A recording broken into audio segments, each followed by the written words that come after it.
بسم اللہ الرحمن الرحیم۔ آج میں آپ حضرات کے سامنے حضرت صعصع بن ناجیہ رضی اللہ تعالی عنہ کا ایک عجیب و غریب واقعہ جو کہ المعجم الکبیر اور التاریخ الکبیر کے اندر امام بخاری رحمۃ اللہ علیہ کی جو تاریخ الکبیر ہے اس میں بھی اس واقعے کا ذکر ہے۔ اس کا خلاصہ یہ ہے کہ حضرت صعصع بن ناجیہ رضی اللہ تعالی عنہ یہ اسلام لانے کے لیے حضور اقدس صلی اللہ علیہ وسلم کی خدمت میں حاضر ہوئے۔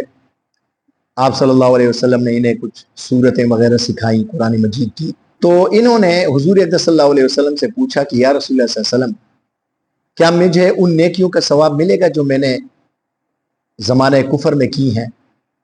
حضور اقدس صلی اللہ علیہ وسلم نے ان سے دریافت فرمایا کہ تم نے کیا نیکیاں کی ہیں؟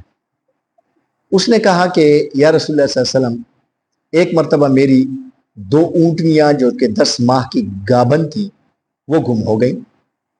میں ان کو تلاش کرتے کرتے ایک میدان میں پہنچا، وہاں پہ مجھے 2 کمرے نظر آئے۔ وہاں پہ میں گیا تو ایک بوڑھا شخص وہاں پہ بیٹھا ہوا تھا۔ میں نے اس سے پوچھا کہ میری 2 اونٹنیاں گم ہو گئی ہیں، کیا آپ نے دیکھی ہیں؟ اس نے کہا کہ بالکل 2 اونٹنیاں ہمیں ملی ہیں جو کہ گابن تھی، ان کے بچے ہم نے جنوا دیے ہیں اور ان کے ذریعے قبیلہ مضر کا ایک گھرانہ خوشحال ہو گیا ہے۔ چنانچہ حضرت صعصع رضی اللہ عنہ فرماتے ہیں کہ ہم آپس میں گفتگو کر رہے تھے کہ اتنے میں گھر میں سے اندر سے آواز آئی کہ بچہ جننے والی نے بچہ جن دیا ہے۔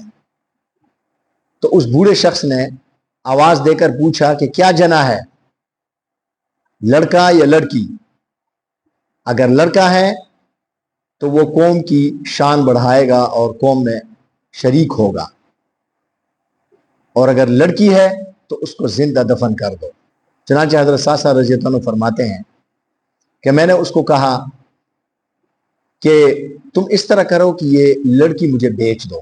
تو اس بوڑھے شخص نے کہا کہ میں نے تمہیں پہلے بتا دیا ہے کہ میں قبیلہ مضر سے تعلق رکھتا ہوں اور یہ ہماری شان کے خلاف ہے کہ ہم اپنی بیٹیاں بیچیں۔ تو میں نے ان سے کہا کہ میں تمہاری بیٹی نہیں خریدنا چاہتا بلکہ میں اس کی روح خریدنا چاہتا ہوں۔ اس نے کہا کہ تم کیا دو گے مجھے بدلے میں؟ میں نے انہیں کہا کہ یہی 2 گابن اونٹنیاں جو تمہارے ہاں بچے جنم چکی ہیں یہ آپ رکھ لیں اور مجھے یہ بچی دے دیں۔ اس نے کہا کہ میں اس شرط پہ تمہیں دیتا ہوں کہ جس اونٹ پر تم سوار ہو کر آئے ہو یہ بھی تم مجھے دے دو۔ تو میں نے انہیں کہا کہ ٹھیک ہے، میں یہ بھی دے دیتا ہوں، لیکن تم نے اس طرح کرنا ہے کہ میرے ساتھ کسی بندے کو بھیجو تاکہ میں اس اونٹ پر سوار ہو کر اپنے گھر جاؤں، وہاں سے وہ یہ اونٹ اپنے ساتھ لے آئے گا۔ چنانچہ سودا ہو گیا اور میں اس بچی کو اپنے ساتھ لے آیا اور گھر آ کے وہ 3را اونٹ بھی اس کے حوالے کر دیا۔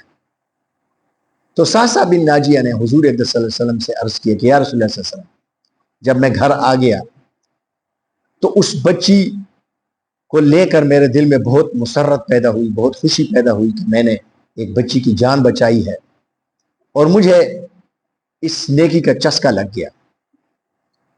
چنانچہ اس کے بعد میں نے یہ تہیہ کر لیا کہ میں ان زندہ درگور ہوتی ہوئی بچیوں کو میں بچاؤں گا۔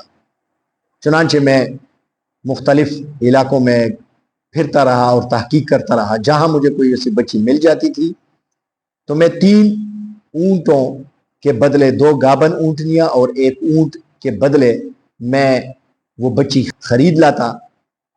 اس طرح کرتے کرتے میں نے 360 بچیاں خرید لی ہیں۔ تو یا رسول اللہ صلی اللہ علیہ وسلم، کیا مجھے اس کا ثواب ملے گا؟ حضور اقدس صلی اللہ علیہ وسلم نے فرمایا کہ تمہیں ضرور اس کا ثواب ملے گا کیونکہ تم اسلام لا چکے ہو۔ تو یہاں تک تو واقعہ تھا۔ اس واقعے سے ہمیں یہ سبق ملتا ہے کہ انسان کو ہر موقع پر نیکی کرنی چاہیے۔ نیکی کا جو بھی موقع ملے اور جس قیمت پر بھی ملے اس کو حاصل کرنا چاہیے، کیونکہ نیکی یہ ایک بہت بڑی قیمتی متاع ہے، لیکن ظاہر ہے کہ اس کا صلہ اور اس کی قدر و منزلت اس دنیا میں پتہ نہیں چلتی۔ ہر کرنسی کی قدر اس کے اپنے ہی وطن، اپنے ہی ملک میں ہوتی ہے۔ نیکی جو ہے یہ آخرت کی کرنسی ہے، تو اس کی قدر و منزلت آخرت میں ہمیں پتہ چلے گی۔ اللہ تعالی ہمیں ان باتوں پر عمل کرنے کی اور اپنے اکابر کے نقش قدم پر چلنے کی توفیق عطا فرمائے۔ وآخر دعوانا الحمدللہ رب العالمین۔